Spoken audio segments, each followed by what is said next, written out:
What's going on, guys? Back with another video. It's been a little while since I've put one out, but just wanted to do it again and give you guys somewhat of a prophetic update of what I'm seeing in the spirit. And to be honest, a lot of it is just more confirmation that what's been said in the videos before this one are happening and is going to happen. The thing that I've really highlighted in the last year here is that all would be put in the fire. There is not a single person out there that will not be put in a moment of choice in this season. Collectively, individually, we're all going to have moments where we have a very hard decision to make, and it will look something like, if you choose the wrong way, it will give the illusion that it will benefit you, but if you choose the right way, it will give the illusion that it will not be good for you. That is the type of situation that I believe a lot of people have been in, are in, and will continue to be in. Who will choose righteousness when they're falling? Who will choose righteousness when everything is going wrong? I had a conversation this morning with my wife about these things, and we talked about how easy it is for a person to do the right thing when everything is going right for them, right? Let's take a millionaire, for example.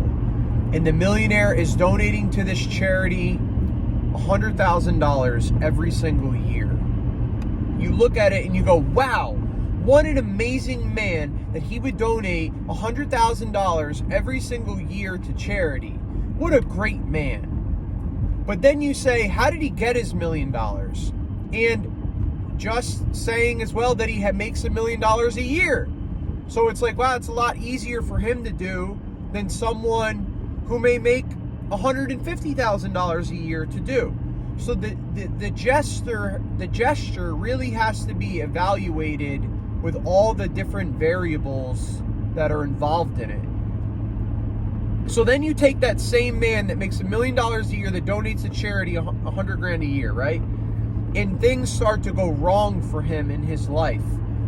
And he's no longer making $1 million a year anymore. He's actually making about $100,000 a year. And now he gives no money to charity. And on top of it, he's caught up in illegal activity because he just can't stand the loss, the fall that he's experiencing. And then we read about it in the news and say, wow, that guy, man, he gave so much money to charity and now he's caught up in this illegal shenanigans. Like, whoa, I would have never saw that guy. And it's like, yeah, because it's a lot easier to do the right thing when everything's going right. It is a lot harder to do the right thing when everything's going wrong, or at least has the appearance of things going wrong. You're either righteous or you're not. You can't be righteous because dependent upon, stipulated because upon, I have this XYZ elemental P over here, so I'm righteous. No, you are righteous or you are not righteous. Paul said that I have learned to live with a lot, and I've learned to live with a little. And the choices that he made were not dependent on what he had possession-wise. So these are some things that I am sensing we are entering into on a more increasing measure than we have before. We are still walking through the fire. Everyone will still walk through the fire. The walls close in. People are forced to choose. Will they do what's right or will they do what's wrong? This is the prophetic word that the Lord has given over 2 years now. Again, I asked the Lord, I said, God, why is there so much evil in high realms of influence.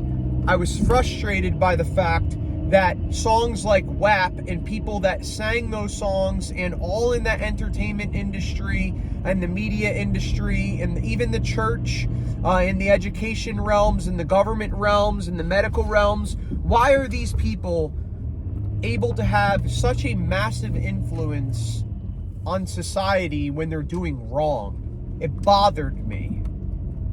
Especially with these kids, that they see someone that's got, 2 million followers or 200 million followers, and it's like, okay, because they have those followers, they take precedent over my life in my decision making. Because they have a following, so I'm just going to listen to them. They have a bigger platform, so I'm just going to listen to them. These things were bothering me so much, because I saw these people that have such massive audiences that were feeding them garbage. And I was like, wow, Lord, I know that evil exists and that it happens. And that, you sell your soul to the devil and those kind of things could happen, and you get those things. But I'm like, man, it just seems like a lot, Lord. Is this really going to be how it continues to go? And he said to me, the fall of Saul, rise of David. That was the prophetic word that I received from the Spirit of God. The fall of Saul, rise of David, Dustin. Whoa, what does that mean? And I chewed on that. So how's that going to happen, Lord? Well, Saul, he was evil. He was put in a high realm of authority, and then he started to make the wrong decisions, and little by little he continued to fall. And as he fell, the decisions that he made were even more aggressive. He went from making smaller mistakes to straight up killing priests, consulting with psychics in the land, and ultimately trying to kill David, who was going to take his spot. That was the picture of it. And then you have, on the other hand, David, who is running for his life, trying to hide in the wilderness just to survive. And suddenly he rose to being the king. And the general population at the time liked David more than they liked Saul. So the title meant nothing to the people. They knew Saul was the king, but David kills tens of thousands, Saul kills thousands, or tens and hundreds of thousands, something like that. But the people were more for David, even though he was running in the wilderness, fearing for his life, and Saul was the king. He had the whole entire kingdom. So there was that picture, the prophetic word. And then I said, well, God, how is that going to happen, right? How is Saul going to start to fall in today's world?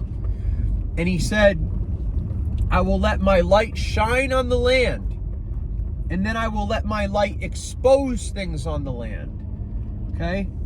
So God was going to send his light out.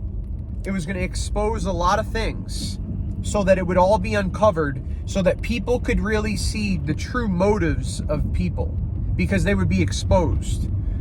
And then God said, I will send my waves of mercy across that exposing, because this is, even though they're fully exposed, I'm sending them my grace so that they repent and turn from their ways.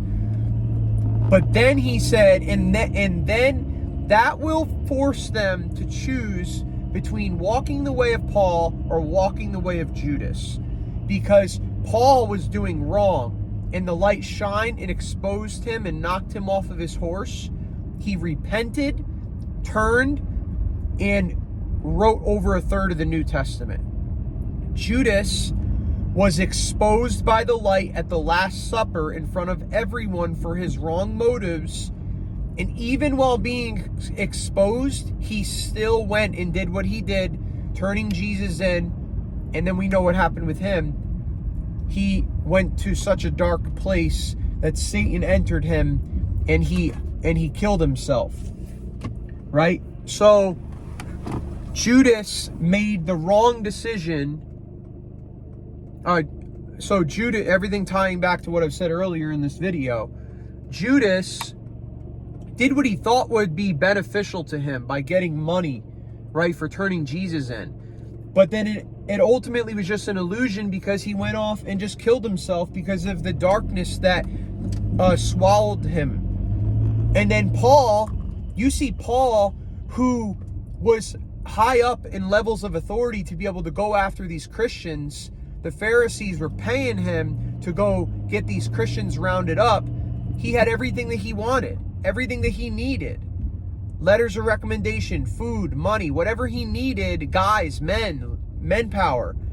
And he knew that if he turned and then started to preach the gospel and serve the gospel instead, that would have the illusion of that it would be wrong for him, because he knew that once he started doing this, then other people would just try to come after him. But he knew that it was the right thing to do, so he still did it. So this is the whole prophetic word of this season that the Lord has been showing me, and we're getting closer to the finalization of all of it. Everybody will have their Paul or Judas moment. So choose righteousness. Choose life over death. That is the word that I continue to drive home in almost every single video that I've posted. And things continue to surface in their natural realm that prove confirmation of them.